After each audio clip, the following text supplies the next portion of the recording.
வணக்கம். இன்றைக்கி இந்த வீடியோவில் நம்ம என்ன பார்க்க போகிறோம் அப்படின்னா, தேர்வு 4க்கான ஜிகேவோட விளக்கம் தான் பார்க்க போகிறோம். ஸோ இது வந்து 101 ஸ்டார்ட் ஆகும். இன்றைக்கி வந்து நம்ம வந்து பார்ட் 1 வீடியோவாக ஒரு 50 கொஸ்டினுக்கான விளக்கம் பார்க்கலாம்.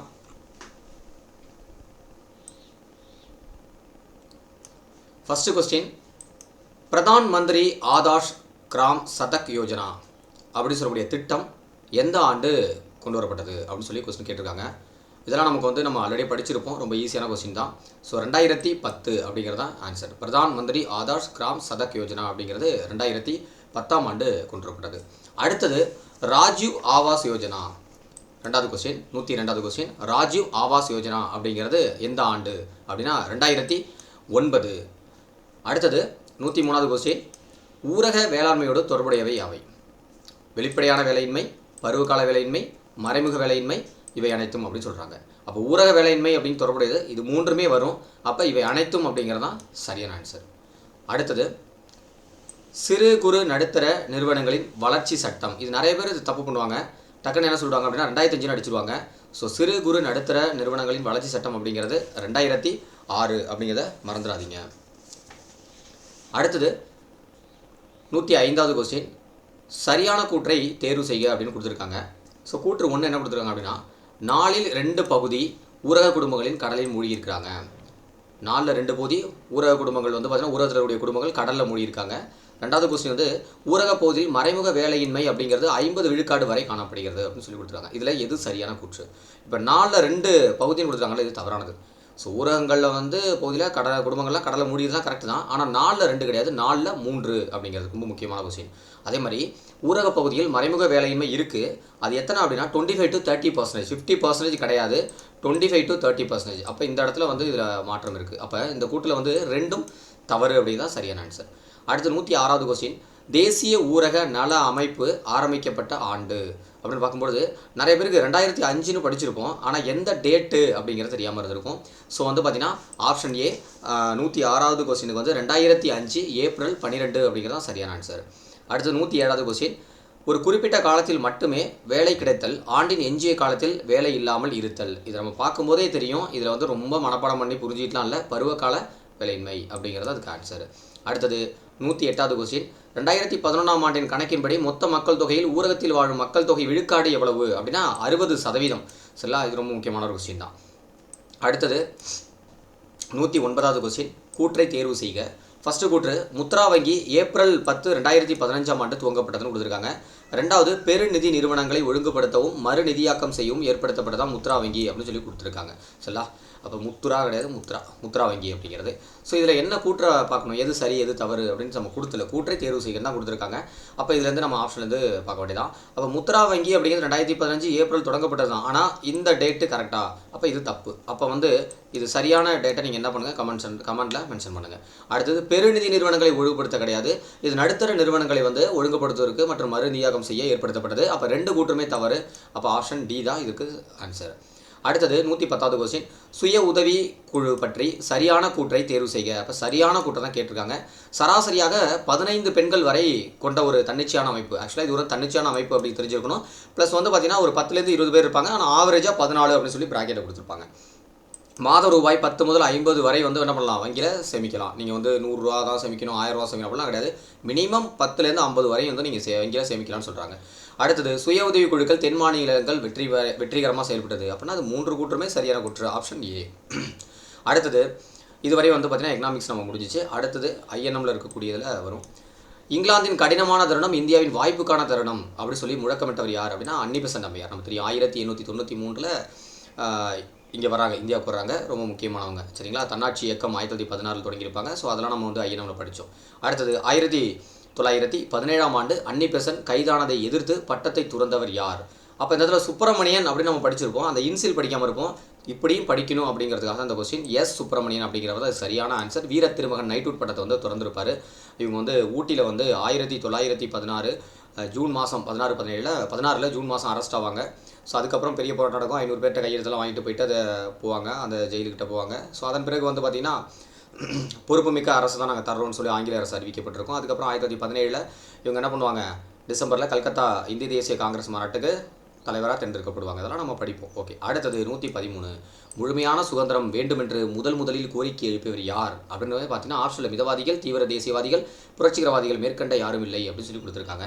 இது ரொம்ப முக்கியமான கொஸ்டினுங்க. முழுமையான சுதந்திரம், அந்த பூர்ண சுயராஜ்யம்லாம் கேட்கணும். அது மாதிரி முழுமையான சுதந்திரம் அப்படிங்கிறது புரட்சிகரவாதிகள் தான் முதல்ல வாதிட்டு இருப்பாங்க. இது நம்ம ஸ்கூல் புக்கில் இருக்கும். அடுத்தது 114வது கொஸ்டின். இந்திய பாதுகாப்புக்கான சட்டம், அதாவது இந்திய பாதுகாப்பு ஒழுங்கு சட்டம்னு சொல்லுவாங்க. இந்த சட்டத்தை நிறைய பேர் படிக்கிறதே கிடையாது.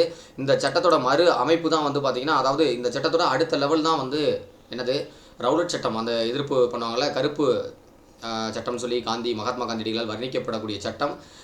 அந்த சட்டத்தோட முன்மாதிரி, அதாவது அந்த சட்டத்துக்கு முன்னாடி உள்ளதான் இந்திய பாதுகாப்பு சட்டம். ஆக்சுவலாக இது வந்து பார்த்திங்கன்னா நிறையா ஒடுக்குமுறை இருக்கும். இந்த ஒடுக்குமுறையோட சேர்த்து தான் என்னது ரவுலட் சட்டம் வரும். சரிங்களா? சரி, ஓகே. இதில் என்ன சொல்லியிருக்காங்க, சரியான கூற்றை தேர்வு செய்யணும்னு கேட்குறாங்க. புரட்சிகர நடவடிக்கைகளை கட்டுப்படுத்தும் நோக்கில் உருவாக்கப்பட்டது. ஆமாங்க, 1914 ஃபர்ஸ்ட் வேர்ல்டு வார் ஸ்டார்ட் ஆகுது. அப்போ நிறைய புரட்சிகரவாதிகள் இருந்தாங்க. இந்த காலகட்டத்தில் மிதவாதிகள் இருந்தாங்க. தீவிர தேசியவாதிகளோட லெவல் வந்து கொஞ்சம் கண்ட்ரோல் பண்ணியிருந்தாங்க. ஏன்னா நிறைய பேர் அரெஸ்ட் ஆகிருந்தாங்க. அதெல்லாம் நம்ம படிப்போம்.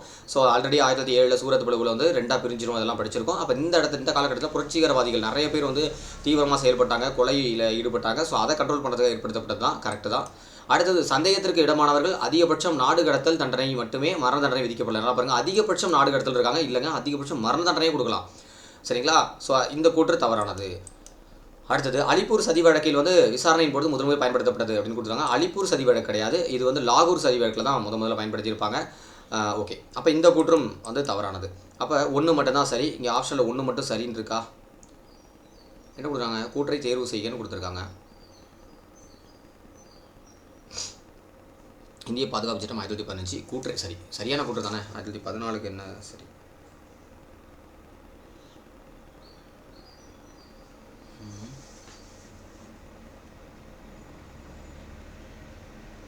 ஆப்ஷன் தவறா?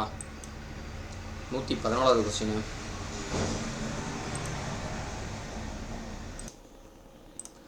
ஓகே, ஒன்றும் பிரச்சனை இல்லை. இது கொஞ்சம் ஆப்ஷனில் தவறாக இருக்குது. சரி, ஓகே, இதை மட்டும் நான் வச்சுங்க. புரட்சிகர நடவடிக்கைகளை கட்டுப்படுத்தும் நோக்கில் உருவாக்கப்பட்டது தான் வந்து இந்திய பாதுகாப்பான சட்டம். இது அதிகபட்சம் வந்து நாடு கடத்தல் மட்டும் கிடையாது, மரண தண்டனையை கொடுத்தாங்க. அப்போ இந்த கூட தவறாக இருக்குது. அலிப்பூர் சதி வழக்கு அப்படிங்கிறது இந்த இதை முதல்ல பயன்படுத்தினாங்க அப்படிலாம் கிடையாது. லாகூர் சதி வழக்கெல்லாம் பயன்படுத்தியிருப்பாங்க. ஸோ ஆப்ஷனில் கொஞ்சம் மிஸ்டேக் இருக்குது. சரிங்களா? ஆனால் நம்ம இதை தெரிஞ்சுங்க. ஓகேவா? சரி, ஓகே. அடுத்தது 115. சரியான கூற்றை தேர்வு செய்க. லாலா லஜபதி ராய் தலைமையில் கல்கத்தாவில் அகில இந்திய தொழிற்சங்கம் நிறுவப்பட்டது. நல்லா தெரிஞ்சுங்க. அகில இந்திய தொழிற்சங்கம் லாலா லஜபதி ராயில் தான் தலைமையில் தான் தொடங்கப்பட்டது. ஆனால் எங்கே? கல்கத்தாவில் இல்லை. அதுதான் முக்கியம். இங்கே டக்குன்னு நம்ம பார்த்துட்டு அடிச்சு வந்துடும். மும்பையில் தொடங்கினாங்க. சரிங்களா? பம்பாயில். ஓகேவா? அதுக்கப்புறம் 1920. அப்போ இந்த கூற்று என்னது? தவறு. 1920 அக்டோபர் 31 இதன் முதல் மாடு நடைபெற்றது. நிறைய பேர் தப்பாக அடிச்சிருவாங்க. ஆக்சுவலாக வந்து 1930 தானே சார் புக்கில் இருக்குது அப்படின்னு சொல்லி. நல்லா தெரிஞ்சுங்க, இந்த கூற்று சரி. அகில இந்திய தொழிற்சங்கம் நிறுவப்பட்டது 1920 அக்டோபர் 30. ஆனால் அது முதல் மாநாடு அடுத்த நாள் நடந்திருக்கும். ஸோ இது வந்து புக்கில் இருக்காது. இது ப்ரீவியஸ் இயரில் கேட்ட கொஸ்டின். ஸோ அதனால் இது நோட் பண்ணி வச்சுங்க. அடுத்தது, இந்திய தேசிய காங்கிரஸின் தேசிய தலைவர்கள் இந்த அமைப்பை ஆதரிக்கவில்லைன்னு சொல்கிறாங்க. அப்படிலாம் கிடையாது, ஆதரிச்சாங்க. அப்போ இந்த கூற்றும் தவறு. அப்போ வந்து சரியான கூற்றை தேர்வு செய்க அப்படின்னு பார்க்கும்போது கூற்று 2 மட்டும் சரி. Option D. அடுத்த கொஸ்டின் வந்து 116வது கொஸ்டின். சரியான கூற்றை தேர்வு செய்க. கூற்று, நடைமுறையில் முதலமைச்சரின் விருப்பம். அப்போ இதுவரையும் வந்து ஐயனம் முடிஞ்சிச்சு. இதுக்கப்புறம் பாலிட்டி ரொம்ப முக்கியம், நல்லா பார்த்துங்க. நடைமுறையில் முதலமைச்சரின் விருப்பம் உள்ளவரை அமைச்சர்கள் பதவியில் தொடர்வார்கள். கூற்று, காரணம், முதலமைச்சரின் பரிந்துரையின்படியே ஆளுநர் அமைச்சர்களை நியமிக்கவும் பதவி நீக்கம் செய்கின்றாங்க. நல்லா பாருங்கள், கூற்று காரணம் சரி, அதற்கான விளக்கம் தான். சரிங்களா? அப்போ ஆப்ஷன் ஏ. அடுத்தது, முதலமைச்சர் உட்பட மொத்த அமைச்சர்கள் எண்ணிக்கை மொத்த உறுப்பினர் எண்ணிக்கையில் 15% மிகாமல் இருக்க வேண்டும். அதே மாதிரி குறைஞ்சபட்சம் முதலமைச்சர் உட்பட 12 நபர்கள் இருக்க வேண்டும் அப்படின்னு சொல்லக்கூடிய சட்ட திருத்தம் இது. இது ரொம்ப முக்கியமான ஒரு கொஸ்டின். இந்த கொஸ்டினுக்கு ஆன்சர் வந்து ஆப்ஷன் டி. 91வது சட்ட திருத்தம் 164 ஆர்டிகலில் வந்து 164 1A அப்படிங்கிறதான் இதுக்கு சரியான ஆன்சர். அடுத்தது, மாநில சட்டமன்றத்தில் பட்ஜெட் சமர்ப்பிக்க பொறுப்புடையவர். இது ரொம்ப முக்கியமானது. பாலிட்டியை பொறுத்தவரையும் கொஸ்டின் வந்து சின்ன சின்ன இடங்களில் மிஸ்டேக் பண்ணிடுவாங்க, பார்த்துங்க. ஸோ இதில் பாருங்கள், 118வது கொஸ்டின், மாநில சட்டமன்றத்தில் பட்ஜெட் சமர்ப்பிக்க பொறுப்புடையவர் அப்படின்னு. இப்போ நம்ம ஆப்ஷன் பார்க்கணும். இந்திய கணக்கு தணிக்கை அதிகாரி இவர் கிடையாது. அடுத்தது வந்து பார்த்திங்கன்னா முதலமைச்சர், ஆளுநர், மாநில நிதியமைச்சர். இப்போ நமக்கு வந்து பார்த்திங்கன்னா இந்த இடத்துல 2 விஷயம் தான். முதலமைச்சருக்கும் இதுக்கு சம்மந்தம் கிடையாது. நிதி அப்படின்னு சொல்லிட்டு பட்ஜெட் வந்து முதலமைச்சர் வரப்போகிறதில்ல, இந்திய கணக்கு தணிக்கை அதிகாரி வரப்போகிறதில்ல. அப்போ யார் வருவா அப்படின்னா இந்த 2 ஆப்ஷனில் தான் யாரோ வரப்போகிறாங்க. ஒன்று ஆளுநர் வரணும், இன்னொன்று மாநில நிதியமைச்சர் வரணும். நல்லா பாருங்கள், மாநில சட்டமன்றத்தில் பட்ஜெட் சமர்ப்பிக்க பொறுப்புடையவர் அப்படின்னு ஒரு வார்த்தை இருக்குது அப்படின்னா அது ஆளுநர். ஓகேவா? புரியுதா? 118வது கொஸ்டின் வந்து பார்த்தீங்கன்னா ஆளுநர். ஓகேவா? ரொம்ப முக்கியம். மாநில சட்டமன்றத்தின் பட்ஜெட் சமர்ப்பிக்க பொறுப்புடையவர். இந்த பொறுப்புன்னு ஒரு வார்த்தை வந்துருச்சுன்னா அது ஆளுநர். இதுவே இன்னொரு கொஸ்டின் சொல்கிறேன் ஞாபகம் வச்சுங்க. மாநில சட்டமன்றத்தில் பட்ஜெட்டை சமர்ப்பிப்பவர் அல்லது தாக்கல் செய்பவர் அப்படின்னு கேட்டால் அதுக்கு ஆன்சர் என்ன? மாநில நிதியமைச்சர். பாருங்கள், ஒரு சின்ன அந்த பொறுப்புடையவர் அப்படிங்கிற விஷயத்தில் நமக்கு ஆன்சரே மாறுது. ஸோ அதனால் இது நோட் பண்ணி வச்சுங்க. இந்த கொஸ்டின் ரொம்ப முக்கியமான ஒரு கொஸ்டின். அடுத்தது 119வது கொஸ்டின் பார்க்கலாம். கூற்று 1, ஒவ்வொரு மாநிலத்திலையும் ஒரு ஆளுநர் இருக்க வேண்டும் அப்படி சொல்லி ஆர்டிகல் 153 சொல்லுது. சரிங்களா? அடுத்தது கூற்று 2, 1956ஆம் ஆண்டு 6வது சட்டத்திருத்தம் படி நிர்வாக சூழலின் காரணமாக ஒரு மாநிலத்தின் ஆளுநர் 1 அல்லது 2க்கு மேற்பட்ட மாநில ஆளுநர்களாக நியமிக்கப்படலாம் அப்படின்னு சொல்லி கொடுத்துருக்காங்க. இதில் நல்லா புரிஞ்சு வச்சுக்கிங்க. நமக்கு ஒவ்வொரு மாநிலத்திலும் ஒரு ஆளுநர் இருக்க வேண்டும் அப்படிங்கிறது கரெக்டானது. கரெக்டானே? 1956 6வது சட்டத்திருத்தமா? 7வது சட்டத்திருத்தம் படி வந்து நிர்வாக சூழலின் காரணம் காட்டி என்ன பண்ணலாம்? 1 அல்லது 2க்கு மேற்பட்ட மாநிலம் ஆளுநர் நியமிக்கப்படலாம். அப்போ வந்து இந்த 6வது சட்டத்திருத்தம் அப்படின்றது அது 7வது சட்டத்திருத்தம் 1956 ரொம்ப முக்கியமானது. ஸோ அதனால் வந்து கூற்று 1 மட்டும் சரி. அடுத்தது 120வது கொஸ்டின். ஒரு மாநில சட்டமன்றத்தில் ஆங்கிலோ இந்தியரை நியமிக்கணும் அப்படின்னா விதி என்ன அப்படின்னா ஆர்டிகல் வந்து 333. ஓகேவா? அப்போ 331 அப்படிங்கிறது எதுக்கு அப்படின்னு சொல்லி கமெண்ட்டில் போடுங்க. ஆர்டிகல் வந்து 331 வந்து எதுக்கு அப்படிங்கிறத நீங்கள் வந்து கமெண்ட்டில் போட போகிறீங்க. ஆர்டிகல் 333 அப்படிங்கிறது மாநில சட்டமன்றத்தில் ஆங்கிலோ இந்திய நியமனம். இப்போ அது கிடையாது, இருந்தாலும் ஆர்டிகல் நம்ம படித்து வச்சுக்கணும். ஓகே. அடுத்தது 121, அரசு பணியாளர் தேர்வாணையத்தின் அறிக்கை, அரசின் தணிக்கைக்குழு அறிக்கை சட்டமன்றத்தில் சமர்ப்பிப்பவர் யார் அப்படின்னு கேட்டிருக்காங்க. அப்போ இந்த கொஸ்டின் ரொம்ப முக்கியமான ஒரு கொஸ்டின். ஒரு அரசு பணியாளர் தேர்வாணையத்தின் அறிக்கையும் அரசின் தணிக்கைக்குழு அறிக்கை சட்டமன்றத்தில் சமர்ப்பிப்பவர் யார் அப்படின்னா முதலமைச்சரா, ஆளுநரா, மாநில நிதியமைச்சரா, இந்திய கணக்கு தணிக்கை அதிகாரியா? இங்கே பாருங்கள், அரசு பணியாளர் தேர்வாணையம் அறிக்கை இந்த மாதிரி அரசு தணிக்கை குழுன்னு வருது. அதுக்கும் யார் மாநில நிதியமைச்சருக்கும் சம்மந்தமே கிடையாது. ஓகேவா? இது ஒரு பாயிண்ட்ஸ் முடிஞ்சு போச்சு. அடுத்தது இந்த அரசின் தணிக்கை குழு அறிக்கைன்னு வந்துருச்சு. அப்போ யாருக்கு நமக்கு வரணும்? ஒன்று ஆளுநராக இருக்கணும், இன்னொன்னா இந்திய கணக்கு தணிக்கை அதிகாரியாக இருக்கணும். இந்த 2ல் தான் இருக்குது கொஸ்டின். சரிங்களா? இவர் என்ன பண்ணுவார் அப்படின்னா ஆளுநர்கிட்ட கொடுப்பாரு. ஆளுநர் தான் என்ன பண்ணுவார்? அதை சட்டமன்றத்தில் சமர்ப்பிப்பார். நல்லா தெரிஞ்சுக்கணும். அரசின் தணிக்கை குழு அறிக்கையெல்லாம் என்ன பண்ணுவார்? இந்திய தணிக்கை அதிகாரி வந்து பண்ணி ஆளுநர் சமைப்பார். இந்த மாதிரி நிறைய விஷயங்கள்லாம் இருக்கும். இந்த கொஸ்டினுக்கு வந்து பார்த்திங்கன்னா அரசு பணியாளர் தேர்வாணைய அறிக்கை ப்ளஸ் அரசின் தணிக்கை குழுவோட அறிக்கை சட்டமன்றத்தில் சமர்ப்பிப்பார் அப்படின்னு கேட்டால் ஆளுநர். அடுத்தது இந்தியா சுதந்திரம் அடைந்த பொழுது தமிழ்நாட்டின் முதலமைச்சராக இருந்தவர் யார்? ஸோ ரொம்ப முக்கியமானது. 1947 சுதந்திரம் வாங்குறாங்க. அப்போ ஓமந்தூர் ராமசாமி தான் தமிழ்நாட்டில் முதலமைச்சராக இருந்தார். அடுத்து 123வது கொஸ்டின். கூற்று 1, தமிழ்நாட்டின் முதல் பெண் முதலமைச்சர் அப்படின்னு கொடுத்துருக்காங்க. அடுத்தது ஜெயலலிதா அம்மான்னு கொடுத்துருக்காங்க. சரிங்களா? அடுத்தது தமிழ்நாட்டின் மக்களால் தேர்ந்தெடுக்கப்பட்ட முதல் முதலமைச்சர் VN ஜானகி அம்மா கொடுத்துருக்காங்க.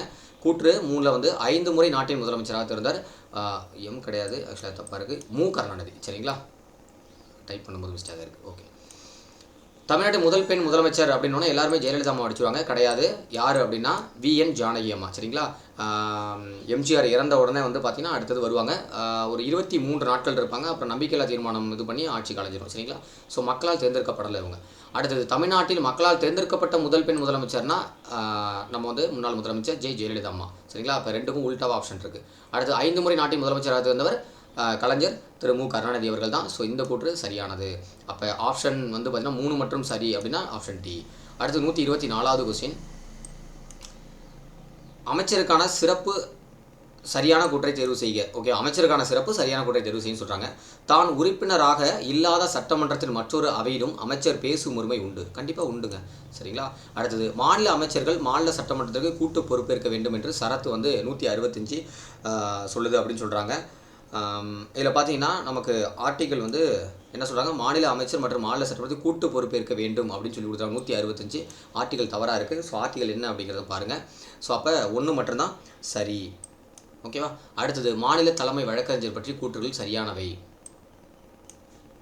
மாநில தலைமை வழக்கறிஞர் பற்றி கூற்றுகளில் சரியானவை. குடியரசுத் தலைவரால் ஒதுக்கப்படும் சட்டம் தொடர்பான பணிகளை மேற்கொள்கிறார். ஏங்க இவங்க வந்து மாநில தலைமை வழக்கறிஞர். அப்போ அங்கே வந்து இவர் வந்து அங்கே அட்டார்னி ஜெனரல் இருப்பாங்க. இது அட்வொகேட் ஜெனரல். அட்வொகேட் ஜெனரலுக்கும் குடியரசுத் தலைவருக்கும் இப்போ ஒன்றும் சம்மந்தம் கிடையாது. ஏன்னா அவரோட டவுட்ஸ் எல்லாம் என்ன பண்ணுவார்? அங்கே அட்டார்னி ஜெனரல் கேட்பார். அப்புறம் இந்த கூற்று வந்து என்னது? தவறு. மாநில அரசாங்கத்தின் தலைமை வழக்கறிஞராக செயல்படுறார். ஆமாம், இந்த கூற்று சரி. மாநில அரசாங்கம் மட்டுமின்றி மத்திய அரசாங்கத்திலும் சட்டம் சார்ந்த கடமையில் ஆற்றுவார். இல்லைங்க, இவர் வந்து பார்த்திங்கன்னா அந்த குறிப்பிட்ட எல்லை பரப்பில் கூடிய மாநில அரசாங்கத்துக்கு மட்டும்தான் பண்ணுவார். அப்போ இந்த கூற்றும் என்னது? தவறு தான். அப்போ வந்து 2 மட்டும் சரி. எங்கேயாவது இருக்கா? ஆமாம், ஆப்ஷன் பியில் இருக்குது சரியான ஆன்சர். அடுத்து மாறுபட்ட ஒன்றை தேர்வு செய்ய 2 அவை கொண்ட சட்டமன்றம். அப்போ 2 அவை இருக்கக்கூடியது இப்போக்கி 6 இருக்குது. ஸோ ஆந்திர பிரதேசம், உத்தரப்பிரதேசம், மத்திய பிரதேசம், கர்நாடகான்னு ஆப்ஷனில் கொடுத்துருக்காங்க. அப்போ இதில் மாறுபட்ட ஒன்று அப்படின்னா அப்போ ஏதோ ஒரு இடத்துல வந்து 2 அவை இல்லை அப்படிங்கிறதா. அப்போ ஆந்திரா தெலுங்கானாவில் இருக்குது சரிங்களா, உத்தரப்பிரதேசத்தில் இருக்குது, அதுக்கப்புறம் பீகாரில் இருக்குது, கர்நாடகாவில் இருக்குது. எதில் இல்லை? மத்திய பிரதேசம் இல்லை. அப்போ அந்த 6 என்னென்னு சொல்லிட்டேன், நோட் பண்ணி வச்சுங்க. அடுத்தது 127வது கொஸ்டின். கூற்று 1, 2 அவைகளை கொண்ட சட்டமன்றம் என்ற கருத்து அமெரிக்க அரசியலமைப்பிலிருந்து பெறப்பட்டதுன்னு கொடுத்துருக்காங்க. இந்த கூற்று தவறுங்க, இங்கிலாந்து அரசியலமைப்பிலிருந்து எடுக்கப்பட்டது சரிங்களா, இது நோட் பண்ணி வச்சுங்க, இது நம்ம ஸ்கூலுக்குள்ள இருக்காது. அடுத்தது சட்டப்பேரவை விதான் சபா என்று அழைக்கப்படுகிறது சரிங்களா. விதான் சபா தானே அழைக்கிறாங்க சட்டசபையை, கரெக்டான சட்டப்பேரவையை.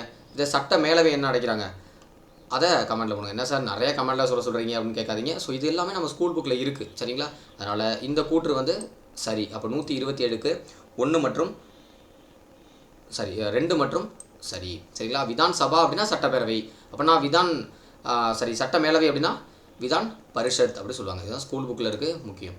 அடுத்தது 128வது கொஸ்டின். சட்டப்பேரவை உறுப்பினர்கள் எந்தவித முன் அறிவிப்புமின்றி தொடர்ந்து எத்தனை நாட்கள் அவைக்கு வருகை தராத நபர்கள் வந்து பதவி காலியாகும் அப்படின்னா ரொம்ப முக்கியமான கொஸ்டின்.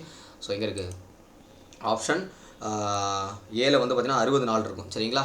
ஓகே, 60 நாள் வந்து கண்டினியூஸாக இல்லை அப்படின்னா அவர் வந்து என்ன ஆகும், பதவி காலி ஆகிடும். அடுத்து 129 கூற்று 1, சட்டமேலை உருவாக்க அல்லது நீக்க சரத்து வந்து 169 கொடுத்துருக்காங்க. இந்த சரத்து வந்து தப்பு, 179 இருக்குது, 169 தான் அதுக்கு சரியான ஆன்சர். அப்போ இந்த கூற்று தவறு.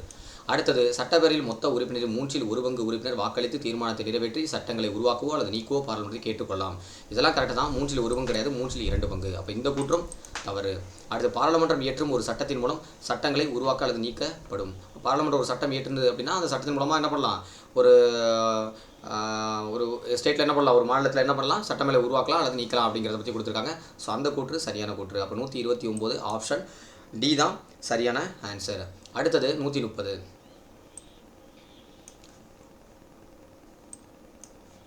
கூற்று 1, பண மசோதாவினை நிராகரிக்கவோ அல்லது திருத்தம் செய்யவோ சட்டமேலவைக்கு அதிகாரம் உண்டுன்னு கொடுத்துருக்காங்க. கிடையாதுங்க, அவங்களுக்கு அதிகாரம் கிடையாது. அப்போ இந்த கூற்று வந்து தவறு. அடுத்தது கூற்று 2, சட்டமேலவையானது சட்டமேலவையானது பண மசோதாவினை 14 நாட்களுக்குள் சட்டப்பேரவைக்கு திருப்பி அனுப்பவில்லை எனில் மசோதா நிறைவேற்றப்படாது என கருதப்படும். பாருங்கள், இது ஆக்சுவலாக தவறு சரிங்களா. 14 நாட்கள் அப்படின்னா அது கடப்பில் போட்டிருந்தாலும் என்னது ஆட்டோமேட்டிக்காக அது நிறைவேடும். அவங்க வந்து சொன்னதையும் நம்ம கேட்கணும் அவசியம் இல்லை. ஸோ அப்போ இது வந்து பண மசோதாக்குள்ள ஒரு சிறப்பு. அப்போ இதில் என்ன சொல்கிறாங்க, அப்போ நிறைவேறப்படாதுன்னு சொல்கிறாங்க. அப்போ இந்த கூற்று தவறு, இந்த கூற்று தவறு. அப்போ ரெண்டுமே தவறு. Option D. இதுவரையும் பாலிட்டியில் நல்ல முக்கியமான கொஸ்டின்ஸ்லாம் இருக்குது. நீங்கள் தெரியாத கொஸ்டின் கூட இருக்கும். ஸோ அதனால் அதை வந்து பார்த்த மாதிரி இருக்காதீங்க. ஸோ உங்களுக்கு கொஞ்சம் டிஃப்ரெண்ட்டாக இருக்கிறது என்ன பண்ணுங்கள் அப்படின்னா நோட் பண்ணி வச்சுக்கிங்க, பேப்பரில் எழுதி வச்சுக்கிங்க, ரொம்ப முக்கியம். ஏன்னா நமக்கு 15 மதிப்பெண் வருது. சரி, ஓகே. அடுத்தது ஜியோகிராஃபி 131 கொஸ்டின் பொறுத்துக்க. கால்வாய் பாசனம், ஏரி பாசனம், குழாய் பாசனம், மற்ற கிணறு, அடுத்தது பிற நீர் ஆதாரங்கள் சொல்லி பொறுத்து கொடுத்துருக்காங்க. கால்வாய் பாசனம் 24%. நான் கிளாஸ் நடத்தும்போது தெளிவாக ஷார்ட்கட் சொல்லியிருக்கேன். அடுத்தது வந்து ஏரி பாசனம் 3%. இந்தியாவில் மிக பழமையான பாசனம். அடுத்து இந்த 2 குழப்பிருக்கும். குழாய் பாசனம் அது குழாய் கிணறு, மற்ற கிணறு. ஆக்சுவலாக நம்ம வந்து கிணறு அப்படின்னால 62% படிச்சிருப்போம் சரிங்களா. அப்போ நான் அதுக்கும் ஷார்ட்கட் சொன்னேன். அதில் பிரியுது, 2ஆக பிரியுது. அப்போ குழாய் கிணறு அப்படிங்கிறது வந்து எவ்வளோ வரும், 46% வந்துடும். மற்ற கிணறுகள் 16 வந்துடும். பிற ஆதாரங்கள் எவ்வளோ வந்துடும், 11 வந்துடும். அப்போ இதுதான் நமக்கு ஆன்சர். அப்போ பொறுத்துக்கிற 131வது கொஸ்டினுக்கு என்ன ஆன்சர் வருது, ஆப்ஷன் ஏ வருது சரிங்களா. நோட் பண்ணி வச்சுங்க. அடுத்து 132, ஆழ்துளை கிணறு தொடர்புடைய கூற்றுகளில் சரியானவை. ஜியோகிராஃபி 5 மதிப்பெண் அப்படிங்கிறதுனால கேட்குறது குரூப் 2 லெவல் இருக்கிறதுனால கொஞ்சம் டெப்த்தாக கேட்பாங்க சரிங்களா. ஈஸியாக சிம்பிளாக அடிக்கிற மாதிரிலாம் இருக்காது. ஆழ்துளை கிணறு தொடர்புடைய கூற்றுகள் சரியானது அப்படின்னா நிலத்தடி நீர்மட்டம் அதிகமுள்ள பகுதியில் அமையும். நல்லா தெரிஞ்சுங்க, ஆழ்துளை கிணறு எங்கே அமையும் அதையும் நான் கிளாஸில் சொன்னேன் தெளிவாக. நிலத்தடி நீர்மட்டம் இல்லாத இடங்களில் தான் என்ன பண்ணுவாங்க, ஆழ்துளை கிணறே போடுவாங்க. அப்போ இந்த கூற்று தவறு. வன்பாறை கொண்ட பகுதியில் அமையும். அப்போ ஆழ்துளை கிணறு வந்து வன்பாறை கிடையாது, மென்பாறை. அப்போ இந்த கூற்று தவறு. அடுத்து தமிழ்நாட்டில் இப்பாசனம் அதிக அளவு காணப்படுகிறது. ஆமாங்க, இது கரெக்டு தான். அப்போ 132 ஆப்ஷன் டி. அடுத்து பிரதான் மந்திரி கிருஷி சிஞ்சாய் யோஜனா பாக்ஸ் இருக்கும், 2015 அங்கே கொடுத்துருக்க மாட்டாங்க, நோட் பண்ணி வச்சிங்க பாக்ஸ் டேட்டா.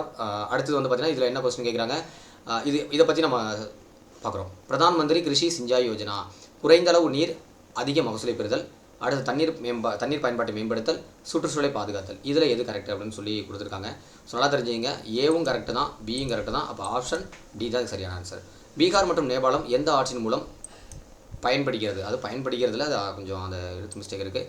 எந்த ஆட்சியின் மூலம் வந்து பயன்பெறுகிறது அப்படின்னா கோசி சரிங்களா. பீகாரின் துயரம் அப்படின்னு சொல்லி ஒரு காலத்தில் அழைக்கப்பட்ட ஒரு ஆறு தான் சரிங்களா. ஓகே. அடுத்து 135வது கொஸ்டின் பொறுத்துக. சோளம், கம்பு, கோதுமை, பருத்தி இந்த மாதிரி கொஸ்டின்ஸ் கேட்கலாம். சோளம் அப்படிங்கிறது வந்து மகாராஷ்டிரா, கம்பு அப்படிங்கிறது ராஜஸ்தான். இதுக்கெல்லாம் நம்ம கிளாஸ்லேயே ஷார்ட்கட் சொன்னோம். கோதுமை அப்படிங்கிறது நிறைய பேர் பஞ்சாப் படிச்சிருவாங்க. நான் இன்னும் சொல்லப்போனால் ஆப்ஷனில் பஞ்சாபே வைக்கலனா அப்போ என்னது உத்தரப்பிரதேசம். பருத்தி அப்படின்னா குஜராத். இன்றைக்கி இந்தியாவின் மான்செஸ்டர் அப்படின்னா குஜராத்தில் அகமதாபாத் அப்படின்னு சொல்லிட்டுங்க. அப்போ 135வது கொஸ்டினுக்கு ஆப்ஷன் என்ன வருது அப்படின்னா ஆப்ஷன் டி. அடுத்தது 136வது கொஸ்டின். இந்தியாவின் முதல் கால்நடை கணக்கெடுப்பு 1918 கொடுத்துருக்காங்க. தவறு. அப்போ 1919. ஓகேவா. அடுத்தது கூற்று 2. 19வது கால்நடை கலப்பு 2022 கொடுத்துருக்காங்க. ஸோ தவறு. இந்த கூற்றும் தவறு. 2 கூற்றுமே தவறு தான். அப்போ ஆன்சர் ஆப்ஷன் டி. அப்போ 19வது கால்நடை கணக்கெடுப்பு அப்படிங்கிறது எப்போ நடந்துச்சு அப்படிங்கிறதையும் பாருங்கள். 5 வருஷத்துக்கு ஒரு டைம் தான் இதை பண்ணுவாங்க. அது நமக்கு எல்லாரும் தெரியும். சரி, ஓகே. அப்போ 2022 இல்லை அப்படின்னா என்னது இதுக்கு ஆன்சர் 2012. அப்போ இதுக்கு 1919 இது 2012 வந்தால் கரெக்ட். ஓகே. அடுத்து 137வது கொஸ்டின். இந்திய வேளாண் பருவ காலங்களில் தென் மாநிலங்களில் நெல் பயிர் சாகுபடி இது கொடுத்துருக்காங்க. இது நிறைய பேர் வந்து விட்டுருவோம், படிக்க மாட்டோம். பாக்ஸ் டேட்டாவில் கொடுத்துருப்பாங்க. சரிங்களா. ஆமாம், என்னமோ கொடுத்துருக்காங்க அப்படி சொல்லிட்டு போயிடுவோம். இதுலேயும் கொஸ்டின்ஸ் கேட்பாங்க. ஸோ இந்திய வேளாண் பருவ காலங்களில் தென் மாநிலங்களில் நெல் பயிர் சாகுபடி அப்படின்னு பார்க்கும்போது காரிஃப் பருவம், ராபி பருவம், சையத் பருவம் 3 பருவங்களே பண்ணுவாங்க நெல். அவ்வளோதான், முடிஞ்சு போச்சு தென் மாநிலங்கள். அவ்வளோதான். அடுத்து 138. இந்தியாவில் மிக பழமையான பாசனம் கிணற்று பாசனம் கொடுத்துருக்காங்க. இந்தியாவில் மிக பழமையான பாசனம்னா ஏரி பாசனம். அப்போ இந்த கூற்று தவறு. முகலாயர் காலத்தில் அதிகமாக கிணற்று பாசனம் பயன்படுத்தப்பட்டது. ஆமாம், சரிதாங்க. இங்கே பாருங்கள், அப்படியே முகலாயர் காலத்தையும் அப்படியே இங்கே உள்ள நம்ம ஜாகிரபியோடையும் லிங்க் பண்ணி கொஸ்டின் கேட்டிருக்கேன். முகலாயர் காலத்தில் காரிஃப் பருவம், ராபி பருவம், சையத் பருவம் அப்படிங்கிற பருவத்தில் பயிர் செய்யப்பட்டதா அப்படின்னு சொன்னால் கிடையாது. காரிஃப், ராஃபி 2 பருவத்தில் மட்டும்தான் வந்து பயிர் சாகுபடி பண்ணியிருப்பாங்க. ஸோ இது வந்து நமக்கு முகலாயர் படிக்கும்போது இருந்திருக்கும். அப்போ இந்த கூற்றும் தவறு. அப்போ கூற்று 2 மட்டும் சரி அப்படின்னா ஆப்ஷன் பியில் இருக்குது. இதுதான் சரியான ஆன்சர். அடுத்தது நம் நாட்டின் 3வது முக்கிய உணவு பயிர். கண்ணை மூடிட்டு அடிக்கணும். எது அடிக்கணும்? நம் நாட்டின் 3வது முக்கியமான பயிர் வந்து சோளம். அடுத்தது சரியான கூற்றை தேர்வு செய்க. சணல் ஒரு வெப்பமண்டல இடப்பெயராகும். ஆமாம், சரிதான். சணல் பயிரிடுதலும் உற்பத்தியிலும் மேற்குவங்க மாநிலம் முதலிடம் வைக்கிறது. ஆமாங்க, 2 கூற்றுமே சரி. Option B. அடுத்தது 141வது கொஸ்டின்.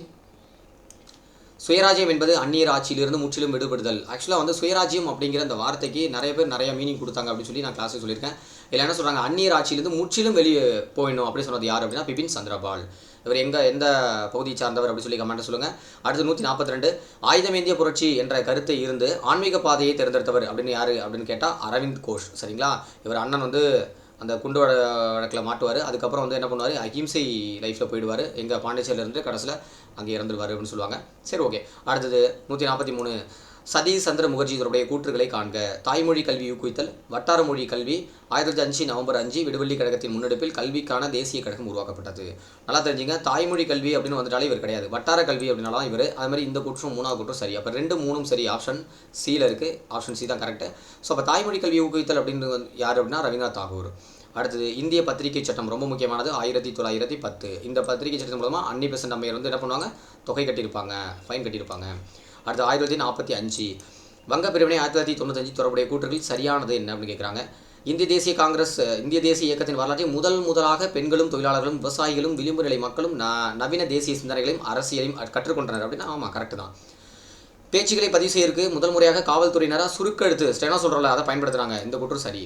உயர்குடியினர் சாமானிய மக்களும் அரசியல் இணைந்து கொள்ள ஒரு வாய்ப்பாக அமைந்தது அப்படின்னா இதுவும் கரெக்டு தான். அப்போ 1, 2, 3 சரி. அப்போ ஆப்ஷன் ஏ தான் சரியான ஆன்சர். சரியான கூற்றை தேர்வு செய்க. தொடக்க காலத்தில் அக்பர் ஆக்ராவின் தலைநகராக இருந்தது. தொடக்க காலத்தில் அக்பரோட தலைநகரம் ஆக்ராவாக இருந்தது. பின்னாளில் பதேக்பூர் சிக்ரி அப்படிங்கிற புதிய நகரை உருவாக்கினார். இந்த கூற்று சரி. அனைவருக்கும் அமைதி என்னும் தத்துவத்தை அக்பர் பரப்பினார். ஆமாம், கரெக்ட் தான். சுல்கி உல் அப்படின்னு சொல்லுவாங்களா. ஓகே. துருக்கி மொழியில் மொழியாக்கம் செய்வதற்கு ஒரு பெரிய மொழியாக்க துறையை அவர் உருவாக்கினார் அப்படிங்கிற கூற்றில் தவறு இருக்குது. துருக்கி மொழி கிடையாது, அது ஞாபகம் வச்சுங்க, பாரசீக மொழி. அப்போ 1, 2 கரெக்டு. 146வது கொஸ்டின்ஸ் என்ன அப்படின்னு பார்த்தீங்கன்னா ஆப்ஷன் ஏ தான் சரியான ஆன்சர். அடுத்து 147. இது வந்து பார்த்தீங்கன்னா ஒரு டைம் டிஎன்பிஎஸ்சியில் கேட்ட கொஸ்டின். லாஸ்ட் குரூப் 4க்கும் முன்னாடி உள்ள குரூப் 4 இந்த ஜிசியா வரி ரத்து பண்ணது இதெல்லாம் யாரும் தெரியும். ஜிசியா வரி கொண்டு வந்தது எல்லாம் தெரியும். அது சம்மந்தமாக கூற்று. இந்த ஆக்சுவலாக இந்த ஆண்டு வந்து எங்கே இருக்குது அப்படின்னு பார்த்தீங்கன்னா எத்திக்ஸ் புக்கில் இருக்கும். சரிங்களா. அப்போ ஜிசியா வரியை வந்து ரத்து எந்த ஆண்டு. அடுத்து புனித வரிகள் ரத்து. இது ஆக்சுவலாக 2 ரத்து பண்ணது யார், அக்பர். சரிங்களா. நம்ம கிளாஸ் நடத்தும் போதே கதை வழியே சொல்லியிருக்கேன். சரிங்களா. ஜோதா அக்பர் திருமணம் பண்ணுறதெல்லாம் சொன்னோம். ஸோ அப்போ நம்ம இதெல்லாம் சொல்லியிருந்தோம், நிறைய விஷயங்கள் சொல்லியிருந்தோம். சரியா. போர் கைதிலே அடிமையாக்குதலை ஒழித்தல். அடுத்து பைராம் கானின் வீழ்ச்சி. அப்போ இது அப்படியே வந்து பார்க்க போகிறீங்க. 147க்கு வந்து பார்த்தீங்கன்னா நமக்கு ஆப்ஷன் ஏ தான் ஆன்சர். அப்போ ஜிசியா வரி அப்படின்னு பார்க்கும்போது என்ன சொல்கிறாங்க, 1க்கு 2 64. இதை ஞாபகம் வச்சுங்க, நான் கிளாஸ்லேயே சொல்லியிருக்கேன். ஒரு எழுத்து, 2 எழுத்து, 3 எழுத்து, 4 எழுத்து, அதாவது துறைக்கால் சேர்த்து 4 எழுத்து. சரிங்களா? அப்போ 4ல் முடியும். சரிங்களா? புனித வரி, புனித அப்படின்னு ஞாபகம் வச்சுங்க. புனிதம் அப்படின்னு கிடையாது, புனித. அப்போனா 1 எழுத்து, 2 எழுத்து, 3 எழுத்து, அப்போ 63. இதுக்கு மட்டும்தான் இந்த மாதிரி ஷார்ட்கட் சொன்னேன். எல்லாத்தையும் அந்த மாதிரி வச்சுட்டு இருக்கக்கூடாது. இது கன்ஃபியூஸ் ஆகும். புனித வரி இப்போ 64 இல்லை ஜெசியா வரி 64, அது மாதிரி கன்ஃபியூஸ் ஆகும். அதனால நான் வந்து இதை சொன்னேன். இதை எடுத்து வச்சு கணக்கு பண்ணி வச்சிங்க. பிடிச்சிருந்தா வச்சிங்க, இல்லாட்டி உங்களோட ஏதோ ஒரு ஷார்ட்கட் வச்சிங்க. கொஸ்டின் கேட்டால் அடிக்கணும், அவ்வளோதான். அடுத்தது ஆப்ஷன் சியில் என்ன கொடுத்தாங்க? போர் கைதிகளை அடிமைப்படுத்தல், ஒழித்தல் அப்படி சொல்கிறாங்க. அப்போ சிக்கு வந்து 4 கொடுத்துருக்காங்க. ஸோ வந்து 62. அடுத்து பைராம் கானின் வீழ்ச்சி அப்படிங்கிறது வந்து பார்த்திங்கன்னா 61. சரியா? அப்போ ஆப்ஷன் ஏ. அடுத்து கால வரிசைப்படுத்துக. காக்ரா போர், முதல் பானிபட் போர், சவுசா போர், கான்வா போர். இதில் வந்து நம்ம கிளாஸில் ஆப்ஷன் மட்டும் மாற்றிக்க சொன்னோம். அதை இங்கே சேஞ்ச் பண்ணாமல் இருக்குது. அதை மட்டும் பார்த்தீங்க. இதுக்கு ஆப்ஷன் வந்து பார்த்திங்கன்னா இது வந்து 4வது கூற்றா வச்சிங்க, இது 2வது கூற்றா வச்சிங்க, இது 3வது கூற்றா வச்சிங்க. நம்பர் கொஞ்சம் தப்பாக போய்ட்டு. சரிங்களா? ஆப்ஷனில் மாற்ற வேண்டாம். ஸோ அப்போ இது 1வது கூற்று. சரிங்களா? இப்படி வச்சு பாருங்கள். அப்போ 1, 4, 2, 3 இதில் வந்து காலவரிசைப்படுத்துறீங்க, அவ்வளோதான். எது ஃபஸ்ட்டு வருது, எது செகண்ட் வருது அப்படி சொல்லி காலவரிசைப்படுத்துறீங்க. அப்போ 148வது கொஸ்டினுக்கு ஆப்ஷன் சி தான் நமக்கு சரியான ஆன்சர். அப்போ காக்ரா போர் எப்போ, பானிபட் போர் எப்போ, சவுசா போர் எப்போ, கான்வா போர் எப்போ, எல்லாமே தெரியும். அதை வந்து வரிசைப்படுத்துங்க. பானிபட் போர் ரொம்ப முக்கியமானது. 26 வந்து நடக்கும். ஸோ அந்த 2வது பானிபட் போர் வந்து எப்போ நடக்கும், 3வது பானிபட் போர் எப்போ நடக்கும், யார் யாருக்கு நடக்கும், தெளிவாக படித்து வச்சிங்க. சரிங்களா? அடுத்தது 149வது கொஸ்டின். சமஸ்கிருத மொழியில் அமைந்த உபநிடதங்களை பாரசீக மொழியில் மொழிபெயர்த்தினார். டெல்லி அரியணைக்காக வாரிசுரிமை போரில் அவுரங்கசீப் தோற்று போனார். மேற்கண்ட கூற்றுகளுள் பொருத்தமானவர் யார்? சமஸ்கிருத மொழியில் அமைந்த உபநிடதங்களை பாரசீக மொழிபெயர்த்தவர் தாராசிகோ. டெல்லி அரியணைக்காக வாரிசு, தத்துவ ஞான இளவரசர் அப்படின்னு சொல்லி அழைக்கப்படுறவர். அப்போ இதுதான் அவர் முக்கியமானது. அடுத்தது லாஸ்ட்டு கொஸ்டின். முகலாயர்களின் காலத்தில் நடந்த வரலாற்று நிகழ்வுகளை எழுதிய ஒரே பெண் வரலாற்று ஆசிரியர் அப்படின்னா குல்பதான் பேகம். இந்த பேர் மட்டும்தான் உங்களுக்கு இருக்கும். இது ஆக்சுவலாக பழைய புக்கில் இருக்கும், புது புக்கில் இருக்கிற மாதிரி எனக்கு தெரியல. இதை நோட் பண்ணி வச்சிங்க. இதெல்லாம் ரொம்ப முக்கியமான ஒரு கொஸ்டின். ஓகே, அவ்வளோதான். நமக்கு வந்து ஒரு 50 கொஸ்டின் நம்ம பார்த்துருக்கோம். அடுத்த வீடியோவில் நம்ம அடுத்த இருக்கக்கூடிய ஜிகே பார்க்கலாம். அதுக்கப்புறம் நமக்கு மேக்ஸ் இருக்கும். மேக்ஸ் நமக்கு வந்து ஆல்ரெடி வந்து நமக்கு பிடிஎஃப் வந்து ஷேர் பண்ணிடுவோம் நம்ம கிளாஸில். ஸோ பார்த்துங்க. சரி, ஓகே. அதே மாதிரி பிளட்டு கணக்கெலாம் படிச்சிங்க. ஏன்னா லாஸ்ட்டு எக்ஸாம்லேயே கேட்டாங்க. குரூப் 2, குரூப் 4லேயே கேட்க ஆரம்பிச்சிட்டாங்க. மெயின்ஸில் கண்டிப்பாக நம்ம படிச்சு ஆகணும். ஏன்னா 50 என்னது ரீசனிங் தான். பிளட்டுக்கும் கொஞ்சம் இது கொடுங்க. ஓகே, சரி. நம்மளோட வீடியோவுக்கு பிடிச்சிருந்தது அப்படின்னா மறக்காம உங்களோட ஃப்ரெண்ட்ஸ் ஷேர் பண்ணுங்கள். அதே மாதிரி ஒரு சில கொஸ்டின்ஸ்லாம் ஆன்சர் பண்ணுங்கன்னு சொன்னேன். லாஸ்ட் வீடியோவும் சொன்னேன். ஒரு சில 2 பேர் தான் பண்ணுறாங்க. பண்ணுங்கள். அது பண்ணும்போது தான் நீங்கள் எந்த அளவுக்கு வந்து நீங்கள் இன்ட்ரெஸ்ட்டாக இருக்கீங்க நம்ம வீடியோவில், ப்ளஸ் நம்ம வீடியோ யூஸ்ஃபுல்லாக இருக்கா இல்லையா அப்படிங்கிறது தெரியும். ஸோ அப்படி தெரிஞ்சால் தான் நம்ம அடுத்தடுத்த வீடியோஸ் வந்து போடுறதுக்கு ஒரு மோட்டிவேஷனாக இருக்கும். ஸோ தேங்க்ஸ் ஃபார் வாட்சிங். தேங்க்யூ.